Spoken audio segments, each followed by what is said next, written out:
Greetings, family. How are y'all doing today, this evening, some morning for others? Aquaba. Welcome to Living My Best Life in Ghana. Yes.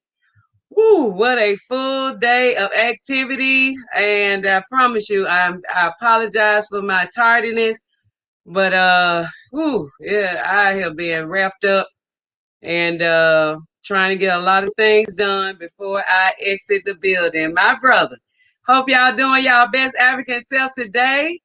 Hey, everybody, happy Africa Day to you. Happy Africa Day to me. Happy Africa Day to all of us. What a great day it is to be African. Glad that y'all here with us this evening. We in for a great treat. It's good to have all of the people that we have been having on the lives and enjoying family and extended family and our own LMBLIG family, of course, that's been joining us and sharing the love and the inspiration and encouragement and getting us ready. Touchdown in the motherland. So happy for so many of us that have touched down already. The ones that just got there, congratulations to you. The ones that's on the way, congratulations to you too. In the next day or two or three or four, congratulations to you too. Everybody that is anticipating on going very, very soon in the next week, the next month, the next few months, congratulations. Those that are going at the beginning of the year, congratulations to you too. And those that are planning and participating, getting your family acclimated and getting ready, purging yourself of European concepts, getting ready to open yourself up to a new way of living, a new life. Congratulations to you too. You deserve it. And it's our birthright. It's our birthright to experience Africa, and we on our way there. Aquaba, Yaya Bay said, "Who is that peeping through my window?" Pal, nobody now. Hey, everybody. Keisha, Aquaba, brother, how are you? Jackie C, good evening, my little big family. That's our brother Mickey Ajayi. He's waiting here. Good evening, brother Mickey. How are you? It's so interesting and so informative to hear our own LMBLIG family member, Ghanaians, continental Africans that's living abroad, that's making a way for themselves to get ready to get back home whenever they are planning to live their best life in Ghana and many other African countries. Okay, good to see Miss Grace. All right, good to see y'all. I'm fine. Everybody's doing good. Felicia Brown, thank you for having my back. All right, everybody. Keisha, Keith, Moro say hello. Shaliza say good evening, LMBLIG family. Peace and blessings. Yes, the lives have been popping. Okay, off the chains. Bliss B, greetings, family. Can't get this energy just anywhere. So thankful you're here. Yes, Bliss B, you better say that. Yeah, bet. Global Green Book, blessings, beautiful Miss Future, and greetings to the LMBLIG family. Sending it right back to you, my love. Thank you so much, Global Green Book. Shay says, acquired by LMBLIG family, peace and love to all. Stephanie Pope. Hey, family, how's everyone praying for safe travels on Thursday? Gonna bound for me and my children. We'll see you there. Yes, Stephanie, congratulations. We are excited for you as well. There's much power in the future. Yes. Kwee and Corey, my Joe Africa's people, we're about to drive, so I won't be chatting, but I'll be listening. Can't wait to hear more from Mickey Ajayi. Yes. Yes. I say this brother name like I have been knowing him forever. And he is such a warming brother. I appreciate him. It's always good to connect with continental Africans no matter where we are, as well as diasporans no matter where we are. We all are African. What does Peter Tosh say? If you're a black man, then you're an African, okay? So we understand that and know that is the power behind us being so powerful on this earth and knowing who we are and how we are connected. Unifying as one is the key. And we're here showing unification every day here at LMBLIG. So congratulations for being a part of such a respectable group of people that realize who we are and value relationships. Loyalty is a must, and is consistency is a must in any organization. And we have a lot of people here that have vowed to be that no matter where they are, when they touch down, no matter what. All right, and we're happy to do so. So with no further ado, I already had my brother waiting an extra 9 minutes, and I had y'all waiting an extra 15 minutes or whatever, and I apologize for that. That's not a regular. It just happens sometime in the virtual world. It's not in the real world, okay? So forgive your sister. Okay. Bill is here. Bliss B. Everybody love y'all. Glad we had a great time with Sister Ya earlier, and we about to have a great time with my brother. If I'm going to introduce to some and present to others, none other than our brother from another mother, Mickey Ajayi. Yo. Hey, Thank you. how are Hey, you? hey. Yeah, I'm doing good. Thank you very much. Can everybody hear me? I'm always particular about my sound. I hope everyone can hear me. Please, if you can hear me, let Okay, me y'all, know. please let us Is know that if y'all can hear Mickey okay. I have to have my volume down a little, so I make sure I'm not interfering with the live. So, okay. Speaking of loyalty, hey everybody, it's Jaja voice, Slim Blig. Okay, Mickey. Yes, peace and blessings, Mickey. Yes, our brother same to is you? here. So glad to have him here. And we have this special edition, LMBLIG presents Ghanaians living abroad, how it differs from Africa life, and what you miss about home and all of that. So, Mickey, be so kind to introduce everybody to you, your channel, and let's start off with making sure everybody knows to go over and subscribe to Mickey Ajayi's channel. He has awesome content. You're located in Belize, right? I am, yeah. So I am Mickey Agyei. My channel name, as is spelled on the live, Mickey Agyei. And I am a Ghanaian. I lived 22, 23 years of my life in Ghana, and I migrated to the UK. At the moment, I am working in Belize. And my channel is about just experience. I just like sharing experience. That's one thing that drew me to this LMBLIG family, and what you are doing at the moment is so amazing. There's two things. If you want to learn from someone, first you learn from experience, but we are in this information age that you can learn from other people's experience and their mistakes, and that is what my channel stands for. So I am in the Caribbean at the moment, and I'm soaking it in and I'm putting it out there. Before I speak and before I go into my life in Ghana and my life in UK, I want to say two things. It's something that one thing that I want to say is, again, Future Empower, my hats off to you for what you have started, giving us the opportunity to learn from each other. Believe it or not, even though I was born in Ghana, I've lived most of my life in Ghana, I am still learning from my African brothers and sisters living in the diaspora. I've learned a lot. And one thing that I've learned is people in this chat, people in this family have shown me the opportunities that I did not value when I was growing up. So that is one thing that we are doing. And I am so honored to also share my experience. And hopefully, after this conversation, people will be able to know how to integrate with the locals in Ghana and in Africa. You will get some tips on how you can move, and you will get to know how we live and why we moved, and the way forward for us. And then the second thing I want to say is, this is something that we do as Ashantis. I am an Ashanti. This is something that we do. If you're given a platform for 30 minutes, you are going to say a lot of things. And sometimes choice of words might hurt someone. Sometimes the way you say certain things might hurt people. And I want to pour my heart out right now that I love each and every one of you. And none of the things that I am going to say right now is meant to piss anybody off, or it's meant to get on anybody's nerves. I love you all. Everything I'm going to say is my opinion. If it's going to help you, amazing. There's something we say in my language, tree, and I'll say in tree. Yes, it say akwarajon so good na so a ye pepa ye ntwa.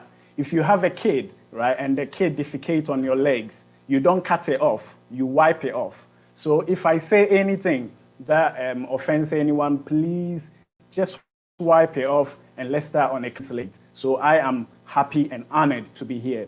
I will just keep on going. Future. That is fine, Mickey. Go for it. Yes. So throughout this conversation, I will try and tell you how we lived in Ghana and why I moved to UK, and again, how it differs and how I think it is something for me and for all of us to harness both worlds, the positives of both worlds. I'll give you some tips on how to build a good relationship. Sister Ya said in the afternoon, and she said a whole lot of things that resonated with me. And she said you would need the locals, you would need to build relationship. I'm going to give some tips on how you can build that relationship. And I'm also going to give 1 or 2 business ideas that has been floating in my head. Maybe some of you will have the finances to embark on it. So I'll start straight away. So I grew up in a city, second largest city in Ghana called Kumasi. So I am an Ashanti. And we lived, I come from very humble beginning. And we lived in a compound house. I don't know. You see a lot of compound house in Kumasi, and you see it in parts of Accra. So basically, it's a big, massive house. And at some point, we had about 10 family living in the same house. So you have 10 mothers and sisters. Mothers and fathers with their kids living in the same house. And we used to share the kitchen together. So what if my mom was going downstairs to go and pound the fufu? It was okay to leave it to our neighbor, to leave the soup on the fire to our neighbor. If the soup is overcooking, my mom felt happy to tell the next door neighbor to look after it for her. When I went to school and I came back and my mom wasn't at home, the next door neighbor made sure that I got my food. The next door neighbor made sure that I was looked after. That brings me to the community spirit that we have in Africa, especially in Ghana. I can speak for Ghana. I've lived in Kenya as well. So we have that community where we had each other's back. And we all, when someone had a kid, the whole community looked after that kid and they instilled respect into that kid. One thing that we had was if we were playing in front of the house and our neighbors they got off the taxi or the trotro, the buses, and they had load, it was pride. We used to go and fight and to take the load from our neighbors and help them with the load. If you saw an elderly holding something, we will go and help them out. And them saying that, bless you for doing this, it's almost as if we were tallying the amount of thank you that we got. This is one thing. So this is the community environment that we have in Ghana. And we look after each other. And so, yeah, we had that. And another thing too, if there was a program on TV, my father didn't have TV, and if there was a program, the next door neighbor would open their windows and we will go and watch it. And if it felt that we couldn't fit into the room, these people will bring their TV outside. And it was so amazing, especially when there's football going on. They will bring it outside and all of us will share. And it's almost as if they all had that delight, They had the delight of sharing what they had. So that is one thing that if you are moving to Ghana, you will have to learn that community spirit. We do help each other out.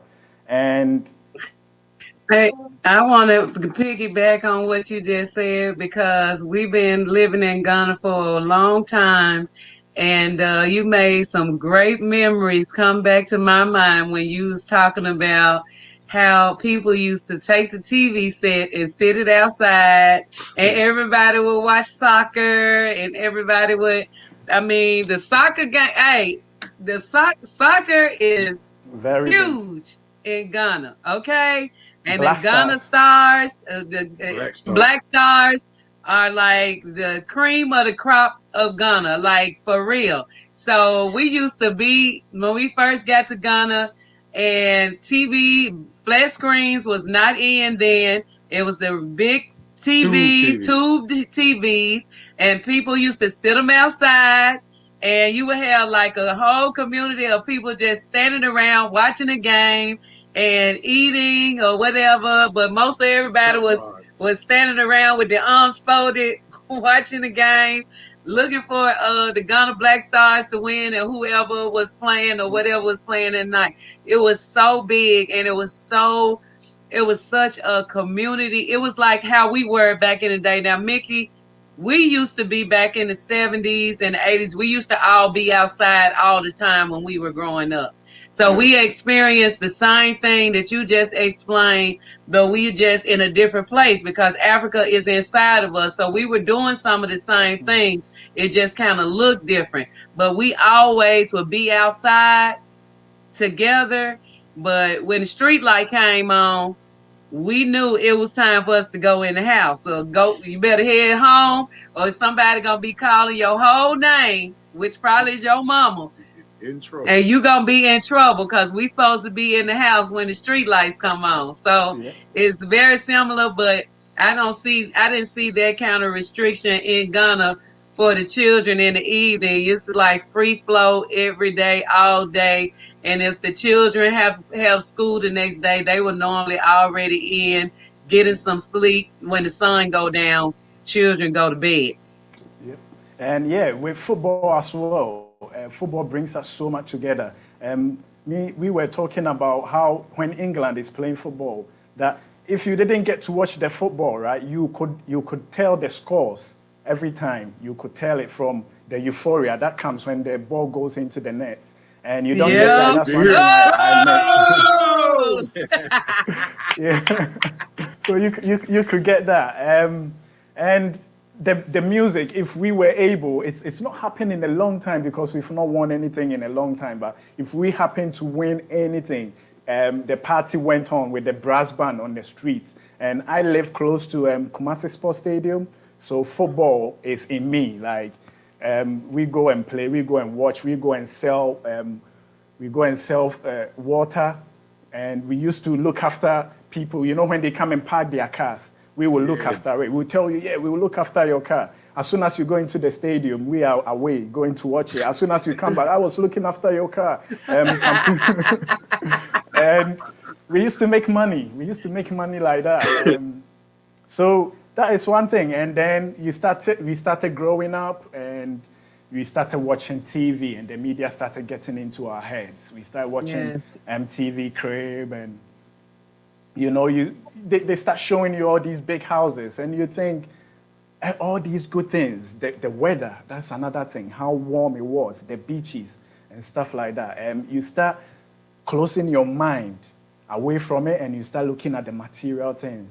So some of us decided we need to move away, and we need to look for greener pastures. I'm telling you this story, and it's going to be linked to what I've learned from this community, from people bringing to me the things that I had that I didn't value. And believe it or not, most of us who grew up in Ghana, who grew up in Africa, and we migrated, most of us, we've lost our way. We've lost it. It's so difficult for most of my mates to try and move to Ghana as well. So if I am here telling you all this, I'm also learning from you. I'm also learning from everyone who comes in and gives these tips. The only thing is, I knew all these tips, but I decided to swap it. But my eyes are open now, and I'll tell you something as I'm going. So, so I decided to move. I went through University of Ghana. So I lived 4 years in Legon, and then I moved abroad. And straight away, the cold. I couldn't stand the cold. That's one thing that I miss. Let me ask you a question. When you moved abroad, how was that process for you to leave Ghana to move abroad? Did you go to another school abroad, or how did that work? Okay, so when I was in University of Ghana, the British government brought something for Commonwealth students. So basically, they were given something they call working holiday maker visas. It was a 2 years working holiday visa. The idea behind it was someone who is in school could come abroad and work and learn some of the ethics from UK. So when I was in my third year, I was able to get a 2 year working holiday visa. So I used to come, we call it hustle. We used to come to UK, hustle, international any work, that's what we call it. So we come and do different jobs and then we will save. And then we go back and pay our tuition fee with it. So I did that. And then after my university education, I still had, I think, a year and a half left on it. And I decided to move to UK. And so I moved. The plan was to raise enough money to do my master's in psychology because I did my first degree in psychology. And then I realized that it was expensive. It was really expensive. But whilst I was working and that, the British forces came in. So joining the forces and everything, one, I love to travel. I love to travel. I love to, as I said, I like people's experience. So I like to know, as I said the other time, I don't know if it was on this channel, I said the life is like reading a book. And those who don't travel are reading only one chapter. So I wanted to read the other chapters. So when the army came in, I was like, okay, I will join the army and then see what happens. So I joined the army, and that was my transition. And through the army, yeah. Let me ask you a question. Do you think that was part of the bait to bait you in to get you to go outside, and then they had that already planned to bring the army in to recruit you as as an outsider or whatever, or a foreigner in the country? I will say, so we have the Commonwealth, right? And we all work in unison. That's what we are made to believe. So we all came in. It could be what you are saying. It could be what you are saying. But we all came in to fight for freedom. And yeah, it could be. I will not say no to that. I'm still in it. So there are certain things I need to be careful when I say it. Yeah. Okay. So I understand. We have the military here in the States.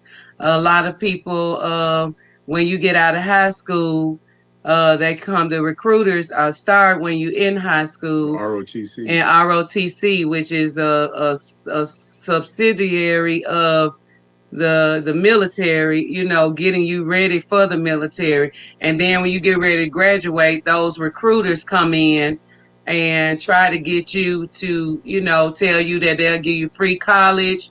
You can travel and you can see the world for free if you come and sign up for the military. So I think it's similar. And that's what I was about. That's the point I was trying to make, that they do similar things to us as well. So yeah, but one thing about every situation is, one thing I would say is the army gave me, everything you do in this world, right?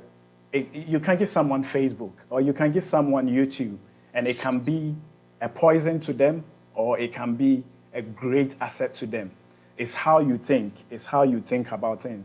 One thing I would say is the army opened a lot of doors for me, right? It opened a lot of doors for me, and I've been able to do certain things back home. Through the army, I have employed a lot of people back home, but there are some people that got stuck in the rat race. You see, there are some people that has got, so you can give me a weapon. It's either I use it to protect myself or I use it to kill myself. yes. Right. Yeah, so every situation I find myself in, I use that to my advantage. And it's one thing that I will say. I have a theory, right? This theory it's my own theory. It's not been proven, but hear me out. I feel that there are a lot of things going on, right, that they've put on Africa. I was watching a video that a man was talking about how they need to keep Africa poor so that we Yeah, I can saw that. support. Yeah, I've seen We that. saw it.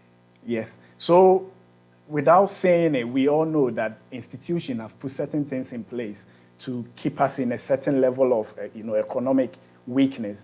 I have my own theory that I feel that our ancestors and supreme being is helping us to take what belongs to us. People like us that come in, right? And okay, we work for the government and stuff like that. They pay us, right? What about you learn how to handle your money, right? You learn how to handle your money, use that money because we do get paid, and live a little bit like delayed gratification. Take that money, start certain things back home, development, right? I want to go into rubber processing one day. I need money for it. They pay me for that. You take it back home to develop, right? To develop something. You don't just get to the foreign world and just stay there. That's one thing. So a lot of people ask, so will you tell someone to move to America, to move to the West? I will say if you have the opportunity, go, but go with a plan. Go with a plan. Because if I'm able to save 500 pounds, that is more than someone's wages back home. I keep saying that. I've said it on my channel, and I'm saying it here. You've probably heard me say that before. And that is having someone's wage, and you can start a hospitality business. You can farming, rice farming. You can start a factory or something like that. Then when you retire, still they will keep on paying you. They will be paying you. You come back to Africa. You've learned a lot. You've learned a lot whilst you are abroad. So you use that to run this system that you've built. And the locals, our brothers and sisters living on the continent, can also benefit from that. So that is my little theory that the Supreme Being is helping us take what was taken away from us to go back. But if you end up spending over here driving big cars and, doing all the parties and spending it, then it stays here. It stays in UK or it stays in... So this is me. That is my theory. Yes, you're right. And another thing, I want to make a point that we've met many continental Africans while being here in the States, and we met a lot of Senegalese because the Senegalese are here where we are. We also have some Gambians and what is the yellow now from? They're from the Guinea. Guinea.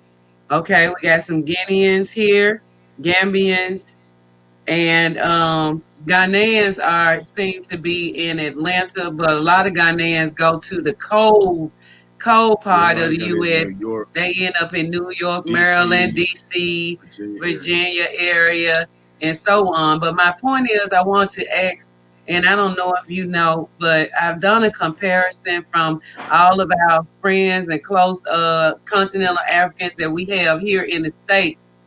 A lot of them go home regularly. Like the Senegalese, they go home and stay for 6 weeks. The Gambians, they'll go home and spend some time home. And the Guineans, they'll go home and spend a couple of months before they come back on a regular, consistent basis. But I find that Ghanaians are the ones that don't go home regularly. And I don't understand why, because I've seen where some Ghanaians that did not go home, they stayed gone for 10, 20, 25 years and never went back home. And I wanted to know, is that because of the perception that Ghanaians have of America? Or, they feel like, they looked at, I know perception is very big in Ghana, very, very big. And all of us, perception is very big in our culture, but I think it's magnified on the continent for some reason when it comes to the West. Do you know why that is? When I was coming to UK, I had it. So I'll tell you some experiences. So when I was in Ghana, one thing I realized was if you were not rich, you will know it. Everything has to be your economic power. It opened doors a lot. So when I went through university, I was even lucky to be able to make it to university because it was about whom you know. My parents didn't know anyone. If you were going for national service, if you knew people in high places, they will give you the best places to go and serve and stuff like that. And I was underprivileged so much. So when I was coming to UK, in my head, I was going to set up businesses in UK, in Ghana, but stay in UK. I'm not going back to Ghana. Where you get what I mean? Yeah. Right. So I tried, and my business model is real estate more and agriculture. So I started doing certain things, and my first venture, I lost £5,000. I lost £5,000, and I bought a land. Yeah, I bought a land in 2009. What? And that's. Can you hear me? I think it went off. Yeah, you broke up a Yeah, little broke up. bit. You say you bought land when? Yeah. Yeah, 2009, and I lost Okay. everything. And 5,000 at that point was a lot of money, still a lot of money now. And straight away I was like, that is it. A lot of people have got those experiences, all because we were naive. I was so young, right? We were naive. So I started, I'm not going anymore. I'm going to get a mortgage, and I'm going to da da da da da da. And then I met my other half, right? She came in. She's also seen her side of, she was in Switzerland, a whole lot of stuff when she was studying. And she opened my eyes. She was like, don't worry. These and that are the things that you can have. So going through my army career and realizing certain things in the foreign world, I realized that I can make it. I have that mentality that I can make it, but I can make it big if I go home. So I started Yes. putting certain things together. I realized, what, everywhere you are, even in UK, even in America, someone can dupe you of your money. It Yes, sir. happens. Yes. You just have to be wise. It happens Yes. Yes. everywhere. It happens everywhere. So I was like, okay, let me sit down. I go to Ghana and people are driving Range Rover. They are doing this, and I'm asking, what do you do? Oh, I'm into farming. I'm into that, and I'm like, what am I doing? Just living paycheck to paycheck, right? So it just one day light came up like that. But I'm trying to let my fellow Ghanaians in the diaspora know, and it's so difficult. But now we have platforms like that. I hope someone will stumble on this video and they will know. And Wademaya also helped a lot. That is one thing I Yes. wanted to say. How many times did Wademaya meet someone who's done something big and they said, I left UK to do this, I left America to do Right. this? So they are harnessing the positives of both worlds. And I now call myself blessed to have that opportunity to use that. If I'm able to save £100, it's a lot of money. It can it can buy some cement towards my dream. So straight away, so what I would say is, it's difficult for people to know. And one of them that they use is the education for their kids. Everyone wants to say, oh yeah, I want to stay American and give them the education and stuff like that. But I've seen people, right? My cousin went to Canada to study. He's now a lecturer in University of Ghana. And he said something. He said, when we went to Canada to study, those people who were born in Canada, most of them were not in the PhD master's program. Most of them dropped, right? So what I'm trying to say, most of the students were from Ghana, were from Africa, who went to pursue all these big higher degrees. So it means that there are lots of kids dropping out of colleges in the diaspora. It's all here. Even if you school in Ghana and you have that mentality, you can still come and do your PhD in wherever abroad, and then you can come back. And straight away, that gave me, I'm like, yeah, all you have to do is just teach your kids. And another story, my uncle, who was in UK, had about 3 boys who were going wayward. They were going wayward, and he tricked them to take them to Ghana, and they went berserk. They went really mental. And after 3 years, I'm speaking to these guys, and the level of maturity they are talking to me with is unreal. All because they spent 3 years in Ghana. So if you're a parent and you are listening to me right now, if you can afford to give basic education in Ghana to your kids, I'm telling you, they will come up really matured. That I can tell you. That I can Yeah, tell you. That's it's true. true. I have seen that. We've seen that wholeheartedly. I mean, seeing children growing up internationally, traveling their whole life, they have a bigger view of what life is A all about, worldview, a they have an worldview. African worldview. Yeah, and it's really a plus. Our grandchildren are telling us every day they ready to go. I mean, this was our grandson's first time in Ghana, and he was 3 when he went for the first time, and then he turned. What was he, 4? He was 4. 4. Yeah, he was 4. Okay, he was 4 when he went for the first time, and now he's 5 now. It's not a day that goes by he don't say he's ready to go back. He's Yeah. ready to go. Nana, can we get on the airplane? Can we go right now? I'm ready to get to Ghana. I want to go back. I want to go back on the beach and ride the horses. I mean, he's saying it every day.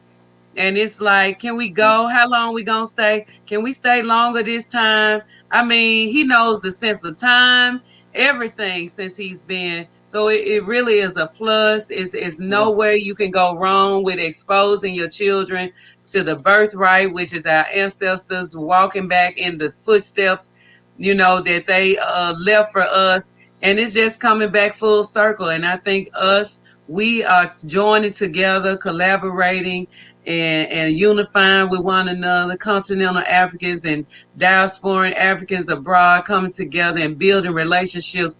This is what really is making it simplified, tangible, where all of us can see ourselves doing it. And it's really, really a plus for all of us. Yeah, I see one of the great gifts from the exchange is the language, right along with other aspects of the culture, Mickey. And the reason I say that is because it's like the average Ghanaian, because we talking about Ghana, so we're going to talk about Ghanaian. The average Ghanaian is going to speak at least 5 languages, at least. Yeah. And then you have some that speaking 9 and 10. Yeah. And we think, a lot of people from the West, had this mentality that, we so smart. No, you're not. No. So, Mickey, how many languages do you speak? I can speak, so I've got the English and I've got my tree, a little bit of Fanti from my dad. My dad is not Fanti, but he worked. And one thing about Kumasi is we have an area for every tribe. So I live close to a place called Auna Fanti New Town. So we've got Fantis over there. So I can work my way around Fanti a little bit. So it's just only those 3. Yeah, and I learned a little bit of Swahili. Yes, only those 3. Only those 3. Only. It's awesome. So what do you, Jatan, want to know, what do you think about diasporans wanting to return to Africa? Yes, it is. I am all for it. I am all for it. And I have put some points down that I wanted to give, a little bit of tips. It's so good. It's very good. And I think I've said it before. The first time I spoke on your channel, I mentioned something about, is it for everyone? Even if it's not for you, you can change your mind to make it for you. So that is one thing I learned, listening to you, and everything is up here. When you decide to live, I've said it here and I'll say it again, when you decide to live abroad, life is full of trials and life is full of challenges. And the ability to go over those challenges and obstacles makes you who you are. So if you decide to live America or UK or wherever you are to go to the continent, know that you are changing the problem. You are swapping problems, right? But which one would you rather have? Which one would you rather solve? And which one is going to put you in best position, right? So one, sit down and research and know that it is for you. But even if you don't want to do it, I will tell you, make it a yearly pilgrim where you go and experience it because your body needs it, I'm telling you. I've lived both sides. In my language, they say, right? I've tasted water and I've tasted alcohol, and I know which one I want, right? From someone who both knows. Yeah. So you need to taste it. Now, one thing I said last week is when you go in, Sister Ya said it, there are certain things that if you are able to do, it will help the transition easy for you. One, plan it and do it early. I keep talking about, Sister Ya also mentioned that you need the money. You need money. Mm-hmm. So how do you do the money? If you are young like myself, start early. Start early. Start saving towards it. Start building an online business. If you have something that you can impact, start a YouTube channel. Give value. Start giving value. Start practicing giving Yes. value. Because Yes. Right. when you go to Africa, you will have to give value to survive. That is Right. one thing I will say. So online, something that will make you earn dollars or earn foreign exchange is always good. And two, I'm going to give some tips. Get the locals on your side. Yes. Yes. Get the Yes. locals on your side. Sister Ya said it. And I'm saying, Sister Ya, one thing is, there are certain things. When you go to a place, little things. When you go to a place, my thoughts on everything was on here, and there was a situation that he wasn't used to going into a shop, and he will have to greet the shop owner, or going into a house and he will have to greet the person. In Ghana, greeting is asking the state of affairs of the place. So normally, you coming to my house, you are supposed to greet. So if I come on your platform, I'm supposed to be greeting you so that you will go like, oh, this place is not good, that place is. So learn to greet people. Learn to greet people. That's one thing. Two, one thing that power does that I admire so much, and I'm going to mention it again, is get into our culture. If you get the opportunity to go to a Ghanaian party, dress up in this colorful attire, wear it and go. If they are doing a certain dance, try and learn from them, right? And Yeah, his Yes. Azonto, he got a nice Azonto. yeah, I worked on my Zonto many nights in Decima. I think I need Many, to do many that. nights. I Hey. think I need to do that. I can only do Al Qaeda. So you get into that, and people are happy. People are happy that, oh, he is interested in what I do. So they just open you and they will tell you. And Sister Ya says something that a lot of people don't know. Get to know the sellers. Get to know Yes. how Yes. to spend. Get to know how Look, to let live me tell frugal. you, you hit a hard string with that one, baby, because we some shopping fools. When we be in Ghana, we have to make sure our clothes, we be so dressed up every day in our Ghana wear Man, look. that everybody just, hey, who are you? Oh, celebrity. Oh, nice one. Some stars. I mean, come, have some drink. I mean, we have so much fun, Yeah. but it's just like, and Mickey, I want to say this to you because I want you to understand exactly how much this really means for us to have the experience of being, to live in Ghana and to be African 100%. We have been so out of touch with our Africanness for so long, and it was designed like that by so many that invaded our minds, our space, our culture, our heritage. They took everything from us, our language. They took us, which that crime and nobody has paid for it still right now. And it has no statute of limitations, but nobody has paid for it. But when we get a chance to get back home and live as a African, we immerse ourselves in Man. it because it gives us a sense of identity and Yes. freedom and self-worth Yes. and Yes. self-respect and so much self-esteem. I mean, so much that it gives us to be able to do that. It's Yeah. so fulfilling for us because we have been empty for so long. Yeah. I'm gonna tell And you, Mickey, if the first yeah, time I went, I used to back, it was some years ago, probably about 10, 11 years ago. I was still eating eggs at the time. And you know how they sell the eggs with the onion and the ginger and the moko on the inside? So The first time I was able to go and conduct a transaction with a sister that was selling eggs on the road, and I didn't use any English, man. Ooh, look, man, I got my eggs. I ran back to the apartment, man. I was talking shit. I can't say, Like, baby. guess what? I said That's straight good. That's cheese. good. I feel like a giant, man.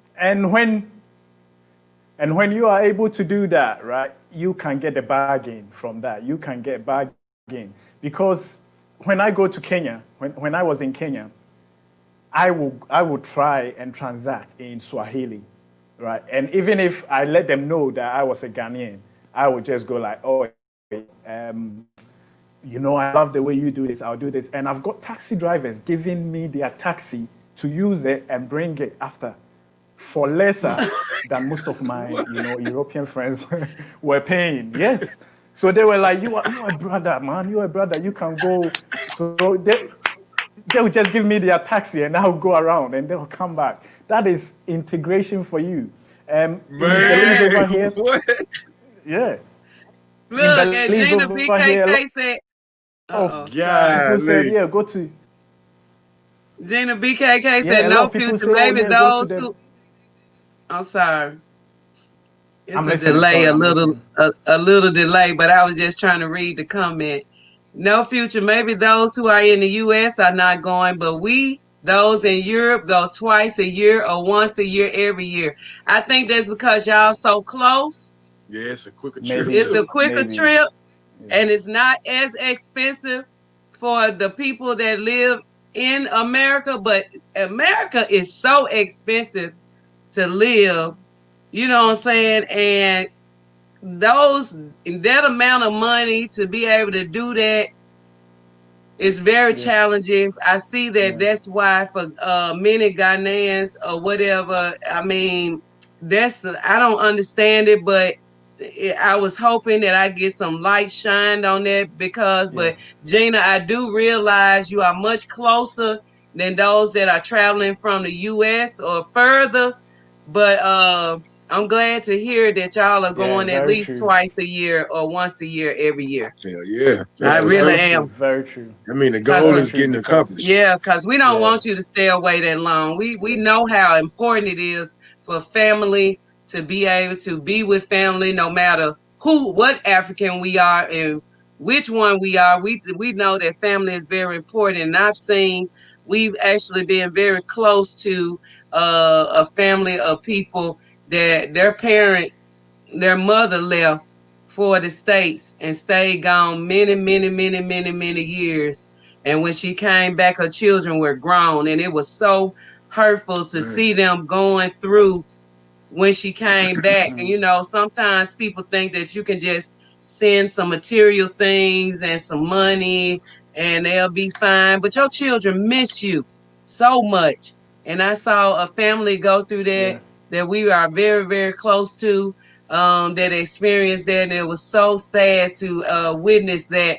But that's how we experience on an everyday basis in America, where we have to work 12-hour days, away from our children, away from our family, go for weeks, truck drivers that go for weeks without being with their children and have to spend the weekend trying to make up for the time that they've been gone. And it's just a constant vicious cycle that we have got to break and realize that we are more important to each other than material things.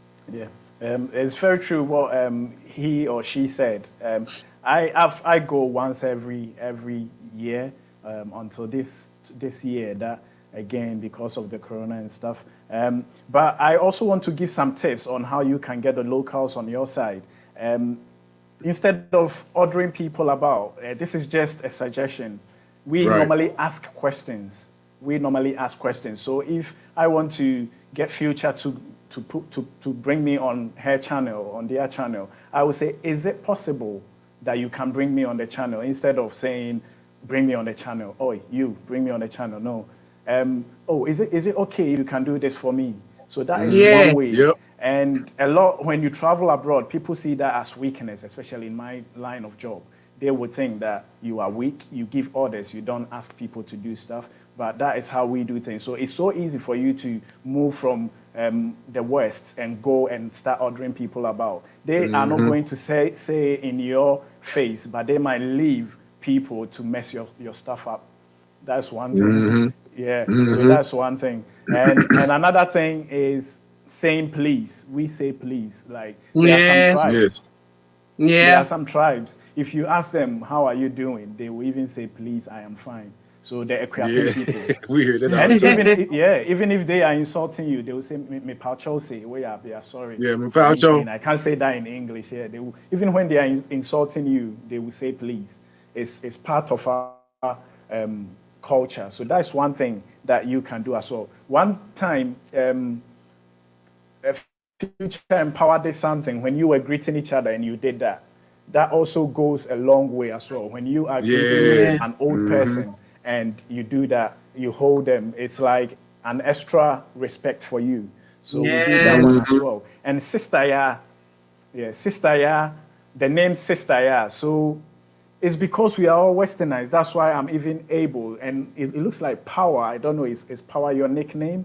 I will not come and call you Uhuru straight away. No, it has to be Brother Uhuru. Right. Or, yeah, I cannot just, so Sister Ya, I cannot call Sister Ya, yeah, no.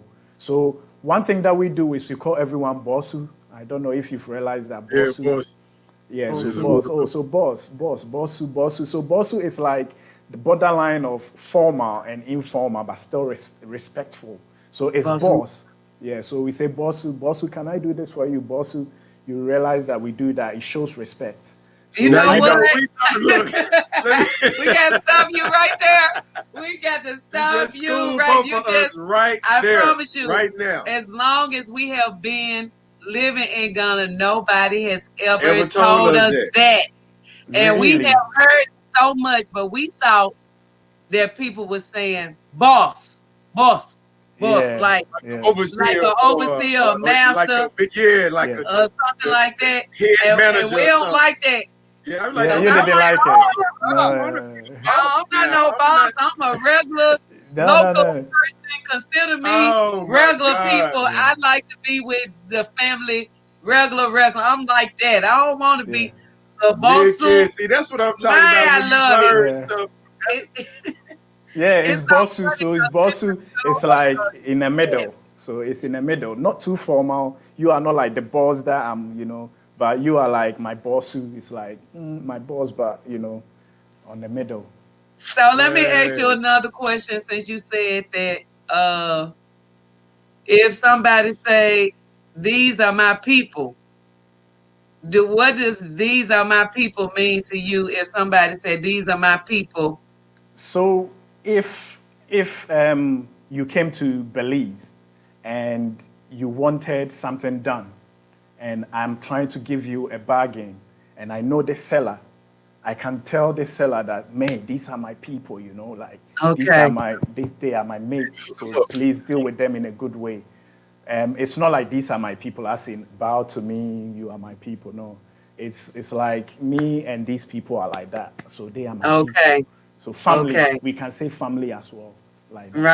Right. Okay, go ahead with your tips. That was great information. You made me Yeah. smile because that is like I don't allow anybody to put me up on a pedestal at all. I like to be sign right there. I like Yeah. to be I'm to the ground and I Oh, okay. like to be to the ground and I want to be right where the people at. That's why we have say that we have had the experience of living all over Ghana, the media area, central region, you know what I'm saying, in Cape Coast, Elmina, Achiri, we've lived all over let me see. Pokawasi, Achimota, Dansoma, Racecourse, uh, Tantra Hill, Ofankor, uh, where else? What's that over? Yeah, where's that where we hunt La Paz? Uh, what's oh, huh? Sniff flats. Okay. Also we lived where Kamora right now. East Lake It's Gone. Legon. Okay. Yeah. So we have lived at quite a Medina. Oh, please don't let me Medina, yeah. forget Medina. Please don't let Medina. Medina was the life, okay? And Okay. yeah, so we have lived all over, had a chance to live in the Muslim community and the regular community, Christian community, just everywhere. And we have fully enjoyed living all Yeah. over Ghana like that. But go ahead, I'll let you keep going Yeah. with your tip. And one thing, I don't know if Future and Power also you've experienced this, but we love foreigners, especially where I grew up in Kumasi. We love foreigners. If we look at your accent and sometimes we can tell from the skin as well, skin tone, we can tell. And we will look after you. Sometimes the locals, we get a bit pissed off, but it is what it is. Like, so don't ever think that you're going to Ghana. I can speak for Ghana. You're going to Ghana and people are not going to accept you. We love it, and we love to hear the Yankee story. I don't know if we call we call everyone from America Yankees. I don't know if I hope it's not an Yes, insult. yes, yes. Yankees, we was called Yankees. Now that's Yeah. like we were called Yankees when we first got to Ghana. Power up. Yeah. Yankees. Oh my God, that's like calling us hunkies. I mean, it's for real. Oh, I mean, okay. it's like you Ah, know, all right. it's like we our people don't know, but it was something that Oh, we had to explain and explain and explain. ah, And I think it worked because it kind of died down. It's not mm, like that like it used to be. yeah. It used In to the be called a 2000s, brony. early 2000s, yeah. Yes, yes. We used to be called a brony all the time. Huh? Yeah, they kept getting us with their brony when we first got there because we ain't know what it means. But you have a whole lot of children, a brony, a brony. Over. We'll be like, up. Then Uncle Sexton be like, do you know what they are saying? And we'd be like, no, Brony, all yeah. right. Brony Kokoma, che, ya fetchere gongo. Yep. Yeah, and you say that, and if they are buying sugar cane, if they are buying orange or something like that, they will buy some for you. So yeah. But we was like, oh, when we found out what it meant, foreigner, and we are home to get regain our African identity and our roots, and find out that means foreigner or white man in certain cases. We were so disappointed. It hurt us so Disappointed. bad because we like, no, Oh, BBD. oh, OBBD. BBD. All right, Brother. now I know. Now I know. I learn every day. I learn. I Yeah, learn every day. So, yeah. So some of the things, and I would say before you go, be positive. Be positive. If you are positive, as I said, someone will give you a gun, and you won't kill yourself with it. You use it to protect yourself. So if you are positive, there are a lot that you can do back home. There are a lot, and as I'm talking about a lot you can do, I have two things that were in my head, and I can share it if people in the chat think that is a sound idea. So we are still developing, and I realized something in UK.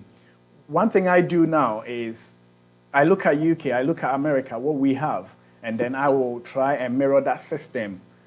So someone in the afternoon mentioned about delivery system. If you have a way of doing a delivery system, Ghanaian women works a lot, especially the corporate women. They stay in the office for a long time, and some of them to go to the market to buy fruits and to buy vegetables is difficult. And we Yeah. waste a lot of tomatoes, a lot, because we do grow a lot from Bron Ahafo area, you see, Yeah. the Bron area, and it goes to waste. If you have a way to do a big warehouse where you can preserve all these tomatoes and stuff like that, and then you create an app or something like that, where a bank manager or someone can just go on and place order, all the meat, all the stuff like that, and you can deliver it to their house before they get home to go and cook. So they don't have to go to the market. So you just, delivery system where you can just Fine buy all idea. these groceries and then you take it home to them. That's one thing. There are a lot of things. You don't have to be a genius to know this. You don't have to be a genius. That's And let me reiterate on that because I heard my thoughts on everything. I watched a video on him this morning. He was talking about that, like a a warehouse, sort of like what Amazon is doing here in the States. But if you can afford to get a warehouse and all of the local products that's made handcrafted, all of the raw materials that you can put in one place. Stuff like that you can do, excuse me, that you can bring into one warehouse where people can come and order everything from that one place.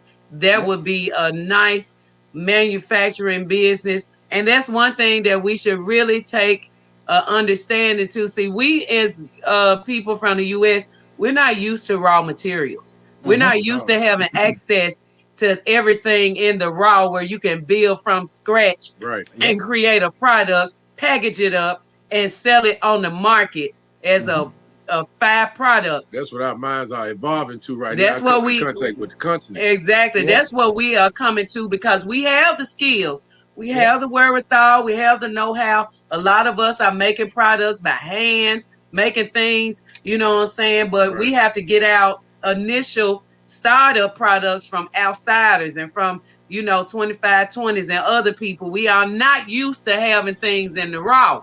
Yes. But that was something that I saw when we saw big truckloads of peppers riding down the street.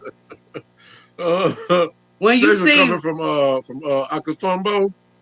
When you see Ooh, big giant truckloads of tomatoes, pineapples, when you see timber and lumber and you see so much of raw materials, it's like I ain't never seen that before. It was like the most mind-blowing experience when we lived in Cape Coast.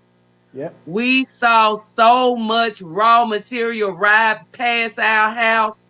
Because we live right on the road. Because we live right there at the road. Our backyard was the end of the backyard. Was the main road to Cote d'Ivoire, to Cape Coast to Accra. And we saw that in the raw, and it was so amazing to see so many millions of product on one truck. And you like, oh my God, this is what we have never seen before. We always have been rationed out stuff.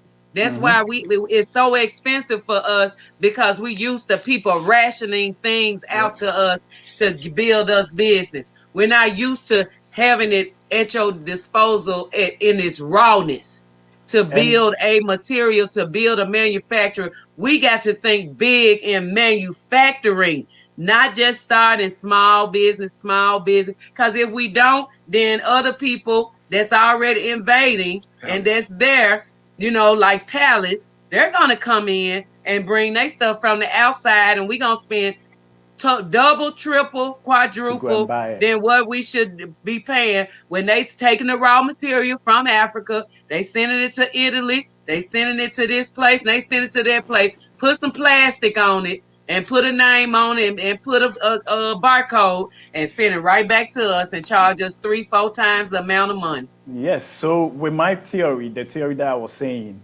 that we're going back now, we will have to start thinking about industrialization. So if you remember watching that man, said Africa is not going to make it until we start going into industries. Yep. So Yes. if I have a rubber plantation and sending it to Malaysia, now I need to start thinking about producing latex. If you have cocoa farm, now we need to start thinking about doing chocolate and Milo and hot chocolate and stuff like that. When we say it that way, it seems a bit too much in your head. It's like, oh my God. But I was watching Wademaya interview someone who built Aqua Safari, who built what is it called? Royal Senchi. And I turn Yeah. around and I ask my wife, like, one person did that. We just need to learn. We just need to learn. Yep. It's not too big. You need to dream big. So if you are coming at the back of your head, when you start doing small businesses, think about leverage, how you are going to be able to industrialize it.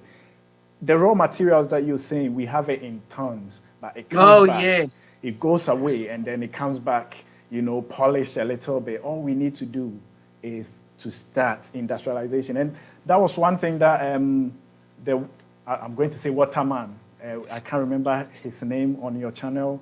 The water, Mr. The one doing the water. Oh, helping with Moses the West, water. Mr. Yes. Moses West. Yeah. I nearly wanted to, behind the scenes, ask him, how can I get into industry? How can I get into machines?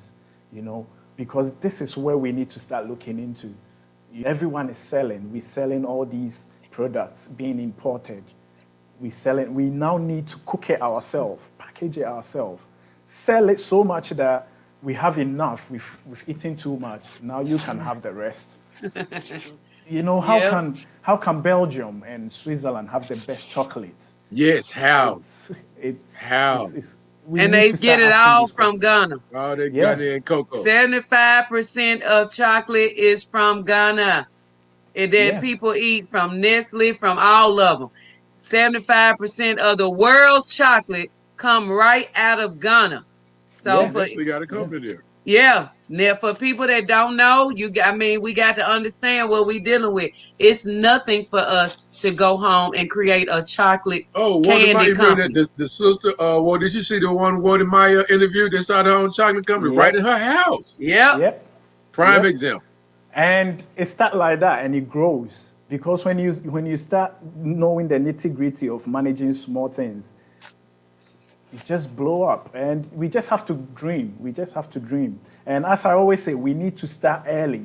You start early and you start living. We need, another thing I keep saying, financial education. As we are renewing our minds, we need to get our finances together as well. And I know we will do a lot of stuff. And there's one tip that I want to give. I don't know if it will work. When I keep watching this channel, going to Ghana with your money, this is how I do it. I don't know if it will help out. So we have online, like World Remit, and we have other stuff that you can do mobile money on. So I don't take all my money with me. What I do is I leave my money in my account. I've registered with World Remit, and I can go to the mobile money and do it on my phone, and straight instantly I can get my money in cedis from mobile money. I don't know how feasible it will be for you and people watching me right now. Yeah, let me tell you about that. We have an issue. Okay. Where when it comes to American-born Africans sending any type of money to the continent, they give us hell because they don't want us moving money easily to help nothing going on the continent. I know that some people are able to do this regularly. There are even systems in place that I know that continental Africans use that's living here abroad, that they have their own company that they use to send money, but that's common from a continental African to continental African that's from Senegal. They got a Senegalese name, or they have a Muslim name, or whatever. It's recognizable. But for us, if you got a state ID, you was born here, they have a code in these numbers, and that they know exactly which part of the world that we came from. And a lot of times it's not easy for us. And that's one thing we have got to talk about too, how things are really blocked for us when it comes to us to be able to maneuver and make things happen on the continent that a lot of people don't go through as continental Africans when it comes to that type of thing. Basically, conducting international business, growing international business as well. It makes it very hard for us as like small business owners. When you want to go to a place where you have a national, now that we know that we're Africans, we know we have a national land base.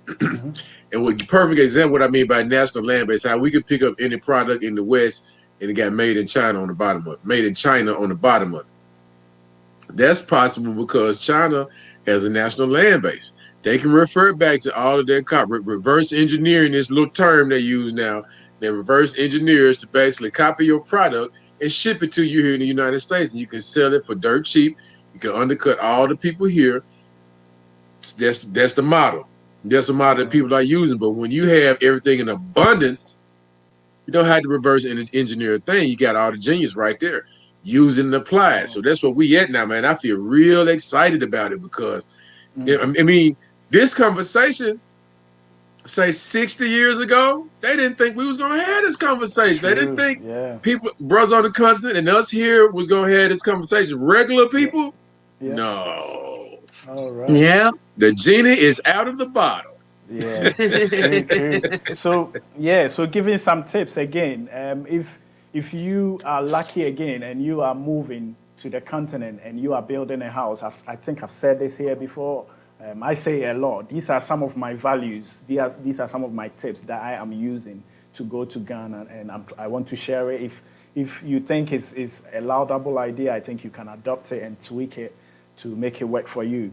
Instead of building a big house, again, that is one thing that I normally say, build apartments. If you can build a 7-bedroom house, just build apartment of maybe 3 bedrooms. And you can live in one and you can rent one out. If you are happy to do that, you can use one as Airbnb, and that can be another stream of income. I learned that the hard way.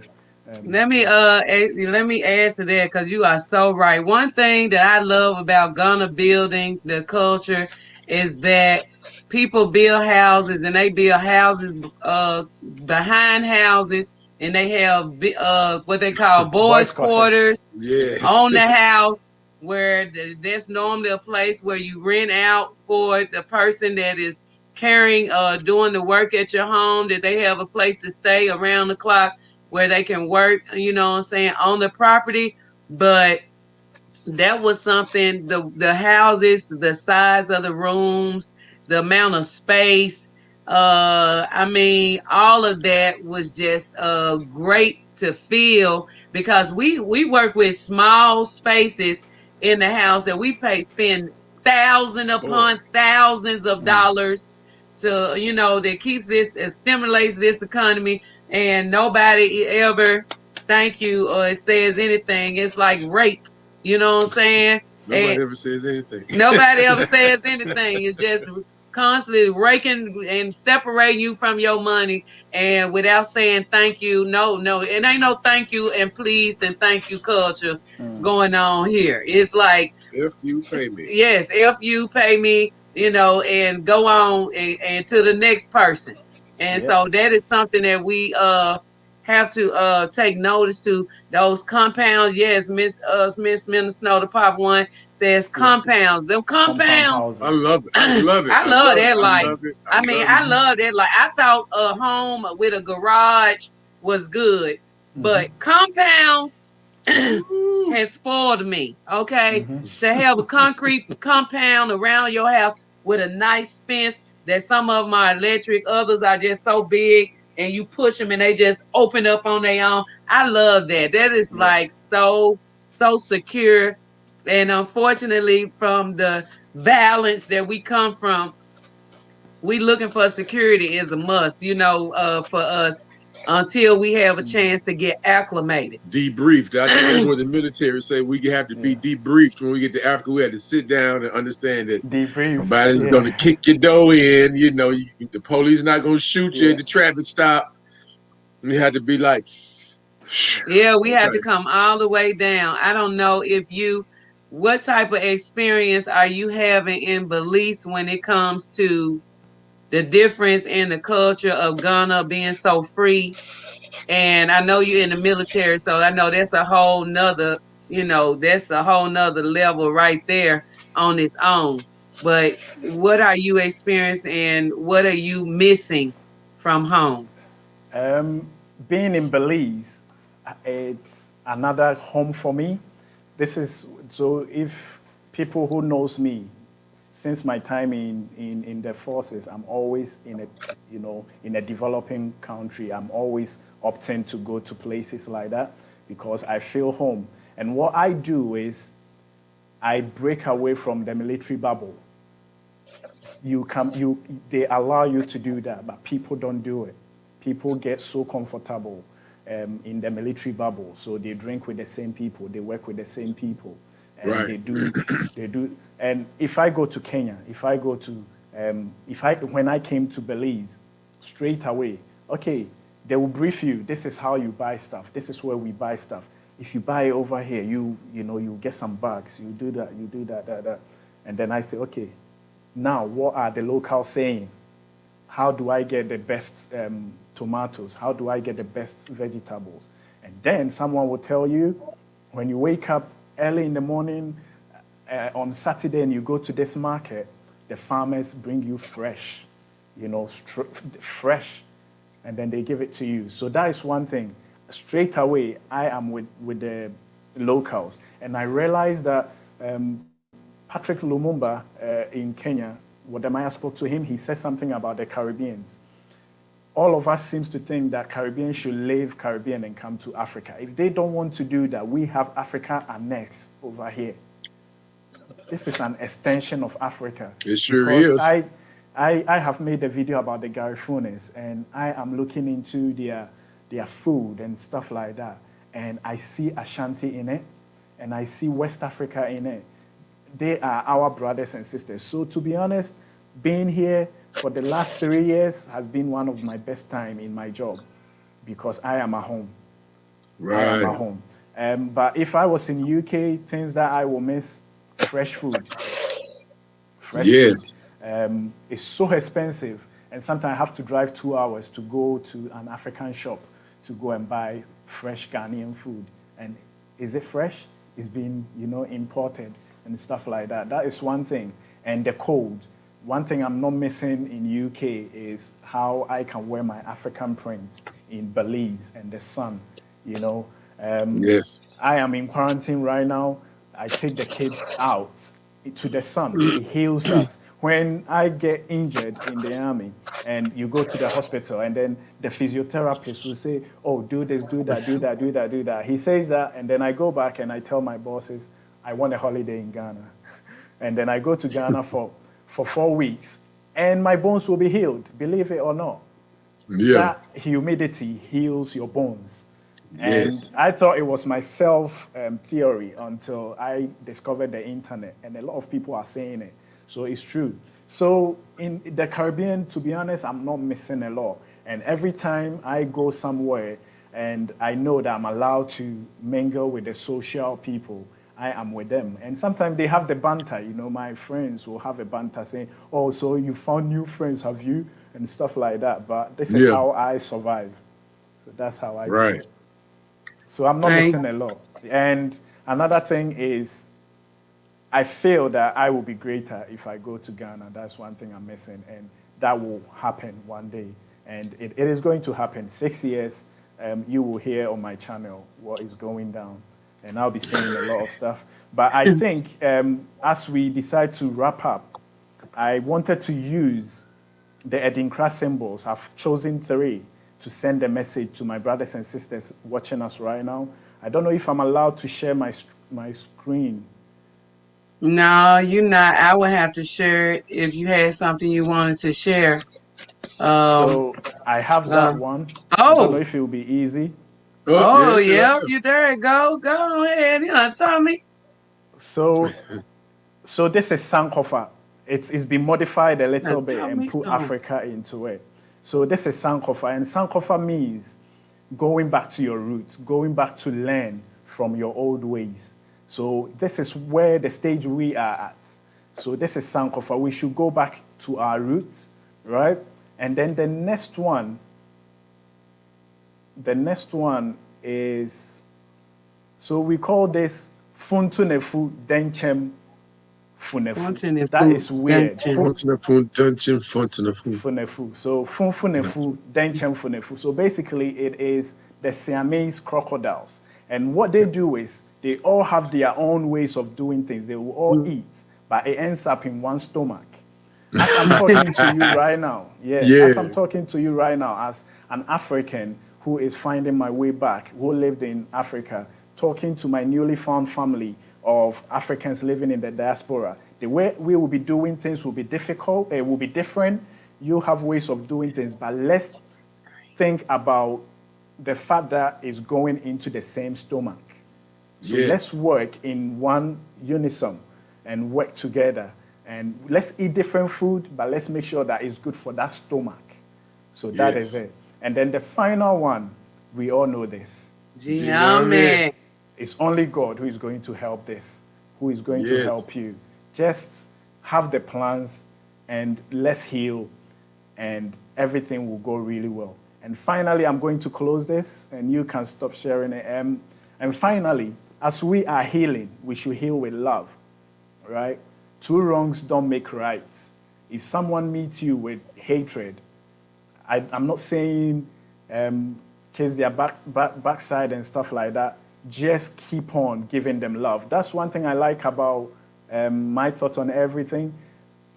I started following him, and he's got some bad taste. Like, people said a lot to this man, and he's always coming up going, hey, my brothers and sisters. He's always giving it, hey, look, give love. And you say something, and he will laugh about it. That is love. It's healing. It's good for your system. So if you don't get anything, the Edinkra symbol, Sankofa, go back to your root. Let's all eat food that will be good for the one stomach that we have, and only God will take us and heal with love. Thank you very much for having me. You're so welcome. We appreciate you for being here. It was an awesome experience. This is the kind of collaboration that we need to happen very regularly, that we can relax with each other and just talk things out. Everybody's talking about your shirt. They love your shirt. And they said that earlier, too. I wanted to give a power run for his money. I'm watching all these shirts that you're pulling out. I'm going. I need to beat this brother. Oh, look, you got to go deep on that one, Mickey. I know.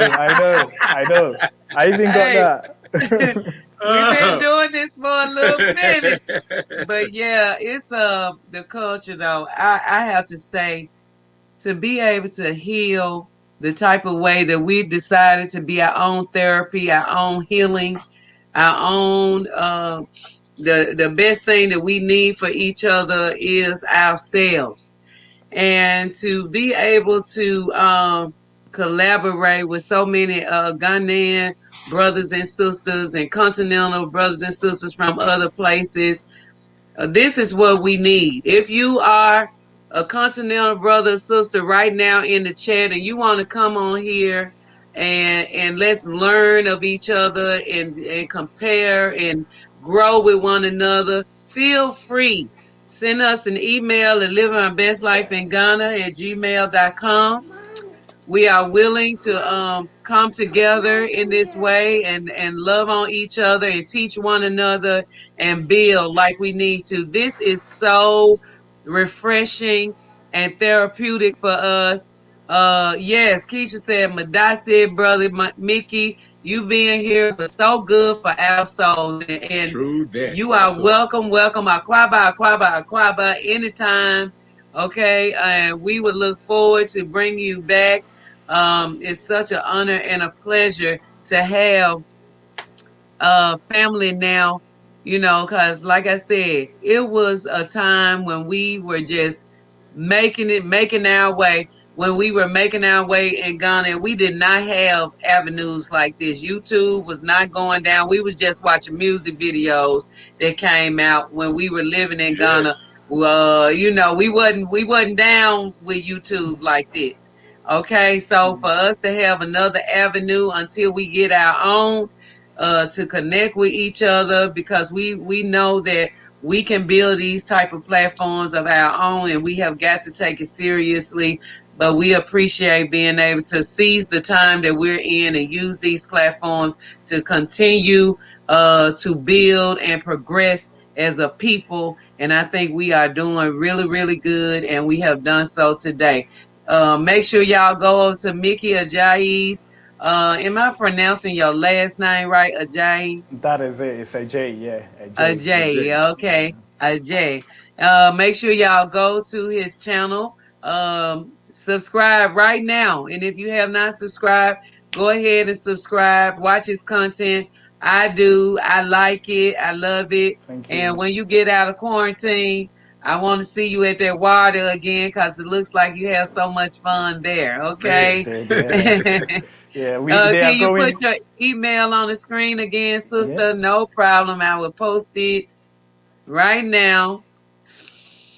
Yes, and if you, whoever, wherever you are, you don't have to be on the continent. We are building with our brothers and sisters abroad. Mickey, we would love to have you to come in our offline support group, in our Ghana group. We have I a sent I sent an email and I downloaded the soft app. talk. Yeah, but Okay. nothing happened. I sent Okay. it before. I will get on it. I will get on it ASAP. Sometimes the app has to be updated and stuff, so we be working with it because it's Black owned. And we're gonna continue to work with it until they get it 100%. We're very patient with our own platforms, and we appreciate having it as well. So thank you so much, Mickey. This has been Yeah. an awesome experience. You Thank even you. taught me something as well with sharing the screen. I didn't know you could share your screen on here, but All right. yeah, I mean that you added something that I could And share. Bosu, Yeah. I have been taught. I got it. Yeah. Yeah, But as I said, I have a lot. I have a lot that I can say, but it's gone past an hour. I don't want to keep people here so long. So as time yeah. are going, if you look at the chat, I will put certain things up there that I think will be beneficial to my family over here. Well, don't worry. We will bring you back for part 2 and part and so on and so Yep. forth. This was very, very, very enlightening and very informative and therapeutic all at the same time. And we appreciate you. Thank you so much for coming with the information. It was on point. Thank you, thank you, thank you, thank you. And every Yes. time when I finish saying something, a lot from my head, and you get lost in it, I say, please, if I said anything that didn't go well, please forgive me. Remember, say obajon so go na so ya pepa yincha. When a kid defecates on your feet, you wipe it, you don't cut it off. True. I like that. Say it one more time, a little bit slower so I can Slow. try. Okay. So oba is your kid. Oba. Oba. Oba jonsogo wana soa. So onai is your leg. So onai soa, so on top of your legs. Okay. Yapepa, we wipe it. Yincha, we don't cut it. And cha. Okay. Yincha. So cha is cutting.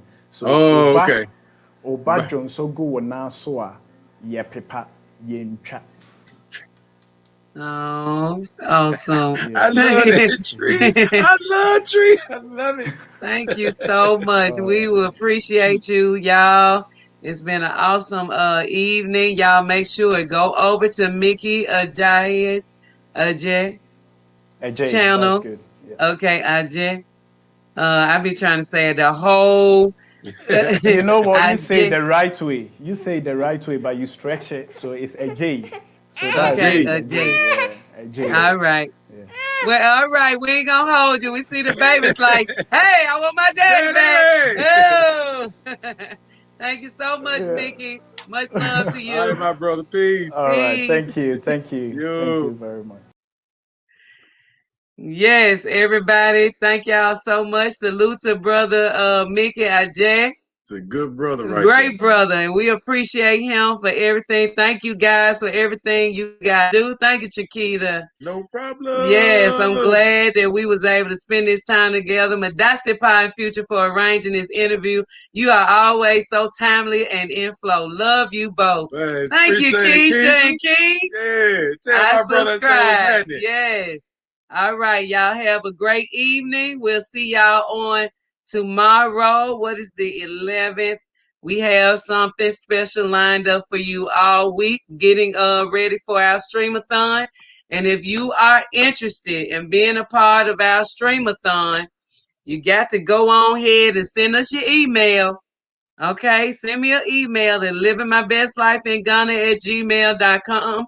We would love to have you be a part of the streamathon and bring you on, talk about your life or what you're doing, where you are. Looking forward to getting to the continent, talk about water, help us encourage our family to donate to the water fund, which we are going to bring. We're going to do it. Okay? We want your help, but we're going to do this. And let's go ahead and commit to being a part. We're going to create some other ways for us to also let me go back where was it. Yeah, we also going to create ways for all of us to be able to donate no matter where we are in the world. All right, do some donating and some donating. All right, peace family. Donnie goes in. What's up, everybody? Much love to all of y'all. Peace. And we'll get back with y'all later. Nani Maroon, Madasi, thank you. Great knowledge. See you soon. Yes. Power. God love you. God love me. Bye. Peace, everybody.